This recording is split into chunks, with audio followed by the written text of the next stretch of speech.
হরে কৃষ্ণ কৃষ্ণ কৃষ্ণ হরে হরে, হরে রাম রাম রাম হরে হরে। সুধী ভক্তবৃন্দ, তো একটি বিষয় আমি এই ভিডিওর মাধ্যমে শেয়ার করতে চাচ্ছি সকলের কাছে। হরে কৃষ্ণ মহামন্ত্র, আমরা যে হরে কৃষ্ণ মহামন্ত্রটা জন্ম থেকে শুনে আসছি, ভারতীয়রা বিশেষ করে, সেই ভারতীয়রা জন্মের পর থেকেই হরে কৃষ্ণ মহামন্ত্র সম্পর্কে অবগত। তো সেটা বেশি দিন না, ধরুন 50 বছর আগেও কেউ চিন্তা করতে পারতো না যে হরে কৃষ্ণ মহামন্ত্র পৃথিবীর অন্যান্য জায়গায়ও অন্যান্য জাতির লোকেরাও সেই হরে কৃষ্ণ মহামন্ত্র একই ভাষায় কীর্তন করবে। হরে কৃষ্ণ মহামন্ত্র হচ্ছে সার্বজনীন, সনাতন ধর্মটাই হচ্ছে সার্বজনীন, নিত্য শাশ্বত সকল জীবের ধর্ম।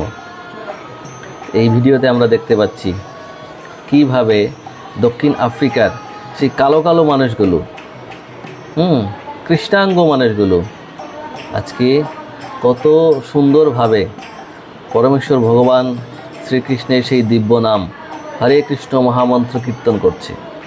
সবচেয়ে আশ্চর্যজনক বিষয় হচ্ছে কি, দেখুন ওরা ভারতীয় যন্ত্র মৃদঙ্গ কি সুন্দরভাবে বাজাচ্ছে এবং সেই হাততালি দিয়ে হারমোনিয়াম বাজিয়ে অত্যন্ত মন প্রাণ দিয়ে আকুলভাবে ভগবানকে ডাকছে কি হরে কৃষ্ণ মহামন্ত্র। তো এই ভিডিওটা দেখে আমাদের উৎসাহিত হওয়া উচিত যে হরে কৃষ্ণ মহামন্ত্র সেটা সাধারণ কোনো মন্ত্র নয়, সেটা কলিযুগের সেই যুগধর্ম, সেই কলিযুগের সেই মহামন্ত্র, যা কীর্তনের মাধ্যমে আমরা সমস্ত ভববন্ধন থেকে মুক্তি লাভ করতে পারি। তার বাস্তব উদাহরণ এই ভিডিওর মাধ্যমে দেখুন। ওরা নিশ্চয়ই তার চেয়ে আরও অধপতিত ছিল, কিন্তু আজকে হরে কৃষ্ণ মহামন্ত্র কীর্তনের ফলে ওরা সঠিক রাস্তা খুঁজে পেয়েছে।